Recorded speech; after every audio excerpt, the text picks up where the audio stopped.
Қайырлы күн, құрметті халайық. Мына желіде марқұм Арман Дүйсенов бауырымыздың жары Айсұлу ханым көптеген мәліметтер беріп жатыр. Далада қалдым, үйім жоқ деген әңгімелер кетіп жатыр. Оның бәрі әрине біздің жүрегімізге батады. Мен миллионердің әйел емеспін, менде артық ақша деген болмайды. Мен өзіме қалып беретін едім, бай болсам. Менің де туған туысқандарым бар, бауырларым бар, анамның немерелері бар, қазір шөберелері бар деген сияқты. Солардың бәріне айтады ғой қазақта, бір үйге бір адамға нәсіп береді деп. Мен бірақ ол аспаннан түсіп атқан жоқ, аяқ қолыммен жаңағы біресе ан жаққа ұшып кетем, біресе мен жаққа ұшып кетем. Әндетіп жүріп те, концерт беріп жүріп те, нәпақамызды тауып жүрген адамдарымыз. Оның бәрі әлгі ақша бүйтіп жинап, ақшаны кереметтей қылып жинап атқан жоқпын. Сондықтан да мен үй алып берем деп айта алмаймын. Бірақ мен әкімшіліктің жігіттеріне шықтым. Әкімнің өзін емес, сол әкімшілікте істейтін жігіттермен ақылдастым. Қалай көмек беруге болады? Кезінде Зәкең марқұм талай өнер адамдарына кезексіз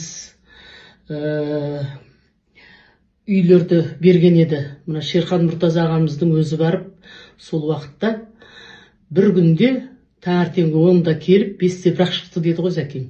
60 пәтер алып кеткен екен. Бүкіл радио, телерадио компанияның жұмыскерлері 30 жыл, 20 жыл пәтер жалдап сол тұрған екен. Сол жағдайды Зәкең жасап кеткен еді кезінде. Олжас Сүлейменов ағамыз келіп 20 пәтер алып кеткен екен. Сол сияқты ол кезде әкімшіліктің балансында үйлер болған екен. Міне, Тасмағамбетов мырзаның кезінде де сондай болған. Баланста үйлер болатын. Осындай қатты қиналған жандарға, еңбегі сіңген адамдар, халықтың адамдарына, көп балалы аналарға үйлер солай берілетін. Қазір ондай заң жоқ екен. Баланста үй жоқ. Сондықтан да біз үйді бере қоймайдау деген әңгіме естідім.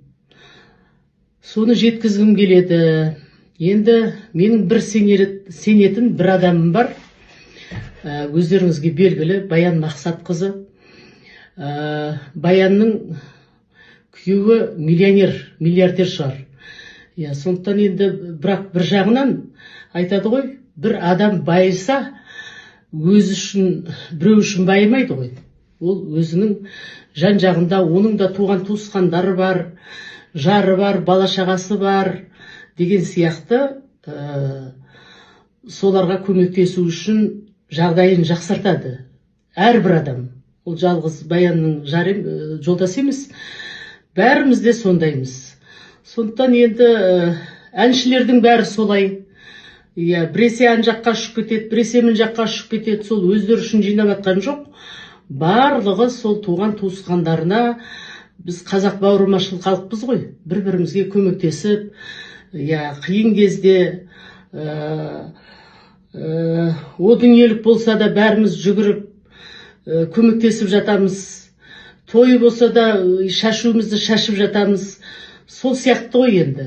Сондықтан да мен ойлаймын енді, Баян Мақсатқызының жолдасы Арман Дүйсенов Баян Мақсатқызын өте қатты сыйлаған азаматтардың бірі. Қашан әңгімесінде жаңағы Баян Мақсатқызы, Баян Мақсатқызы деп өте жоғары баға беріп отыратын. Сондықтан да Баянға ғана сеніп отырмын. Баянның жолдасы екеуі ақылдасып,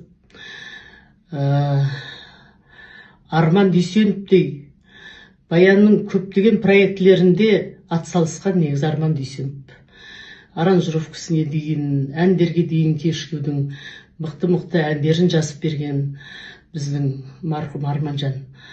Сосын досым деп айтатын. Сондықтан мен тек Баянға сеніп отырмын. Баянжан, бірдеңе қылып енді бір үй алып беріңіздер. жартылай ақшасын мүмкін біз жинап, мен енді өзім бере алам, бір екі тойға барып ақшасын мен сіздерге берейін, көмек ретінде. Бірақ қалғандары бере ме бермей ме мен айта алмаймын. Сол бір өтініш болып тұр енді. Баянжан, өзіңнің бір жағынан жерлесің, Арман Дүйсенов, Оралдың азаматы, атпал азаматы. Сондықтан да Алла да разы болсын, аруақ та разы болсын. Бір пәтер алып берсеңіздер, сіздердің абыройларыңыз одан сайын асқақтайды деген ойдамын. Баянжан, мен сізге сенемін. Халықтан ақша жинамай-ақ қояйық енді. Ұят болатын шығар.